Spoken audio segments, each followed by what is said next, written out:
ಇದು ಅವರೇಜ್ಗಳದ್ದು 9ನೇ ಲೆಕ್ಕ. ಇಲ್ಲೇನಂತ ಕೊಟ್ಟವ್ರೆ, ಒಂದು ಸ್ಕೂಲಲ್ಲಿ 50 ಜನ ಮಾಸ್ಟ್ರುಗಳಿರ್ತಾರೆ, 50 ಜನ ಟೀಚರ್ಗಳದ್ದು ಅವ್ರದ್ದು ಅವರೇಜ್ ಏಜು 66 ವರ್ಷ ಆಗಿರ್ತದೆ. ಇನ್ನೊಂದು ಸ್ಕೂಲಲ್ಲಿ 60 ಜನ ಟೀಚರ್ಗಳಿರ್ತಾರೆ, ಅವ್ರದ್ದು ಅವರೇಜ್ ಏಜ್ ಎಷ್ಟಾಗಿರ್ತದೆ, 55 ವರ್ಷ ಆಗಿರ್ತದೆ. ಇವಾಗ ಅವರಿಬ್ಬರದ್ದು ಒಟ್ಟಿಗೆ ಸೇರಿಸಿದ್ರೆ ಟೋಟಲ್ ಅವರೇಜ್ ಎಷ್ಟು ಅಂತ ಕಂಡುಹಿಡಿಬೇಕು. ಇವಾಗ ಹೆಂಗೆ ಟೋಟಲ್ ಅವರೇಜ್ ಕಂಡುಹಿಡಿಯೋದು ಅಂದರೆ, ಇವ್ರದ್ದು ಟೋಟಲ್ ಏಜ್ ಕಂಡುಹಿಡಿಬೇಕು. ಇವ್ರು 50 ಜನ ಮಾಸ್ಟ್ರುಗಳದ್ದು ಟೋಟಲ್ ಏಜು, ಆಮೇಲೆ ಇಲ್ಲೇ 60 ಜನ ಮಾಸ್ಟ್ರುಗಳದ್ದು ಅವ್ರದ್ದು ಟೋಟಲ್ ಏಜ್ ಕಂಡುಹಿಡಿದ್ಬಿಟ್ಟು ಟೋಟಲ್ ಎಷ್ಟು ಜನ ಮಾಸ್ಟ್ರುಗಳವರು ಅದರಿಂದ ಡಿವೈಡ್ ಮಾಡಬೇಕು. ಓವರ್ ಆಲ್ ಅವರೇಜ್ ಅಂತ ಮಾಡಿದಾಗ, ಟೋಟಲ್ ಅವರೇಜ್ ಅಂತ ಮಾಡಿದಾಗ ಇದಾಗೋದು.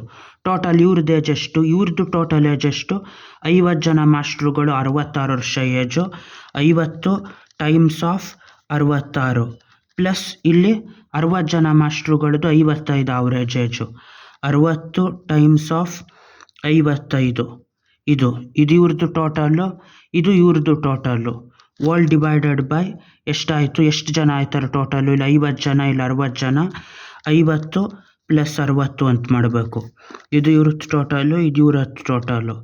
66 ಐದ್ಲಿ ಅಂದರೆ 6 ಐದ್ಲಿ 30, 300, 6 ಐದ್ಲಿ 300, 330, 330 ಇನ್ನೊಂದು 0, 3300 ಪ್ಲಸ್ 55 6ಲಿ ಎಷ್ಟಾಯಿತು, 5 6ಲಿ 30, ಅದುವೇ 5 6ಲಿ ಮತ್ತೆ 30 ಆಯಿತು.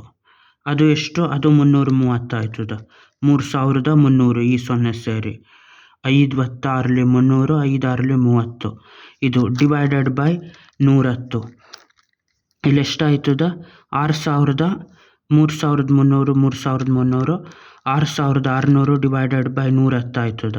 1 0 ಹೊಡೆದು ಹಾಕ್ಬೇಕು. 11 1ಲಿ 11 6ಲಿ 66, 11 0ಕ್ಕೆ 0, 60 ವರ್ಷ ಅವ್ರದ್ದು ಟೋಟಲ್ ಕಂಬೈನ್ ಮಾಡಿದ್ರೆ ಅವರೇಜ್ ಏಜ್ ಆಯ್ತದೆ. ಇವ್ರು 50 ಜನ ಮಾಸ್ಟ್ರುಗಳು, ಅವ್ರು 60 ಜನ ಮಾಸ್ಟ್ರುಗಳದು, ಅದು ಟೋಟಲ್ ಅವರೇಜ್ ಏಜು. ಬಾಯ್.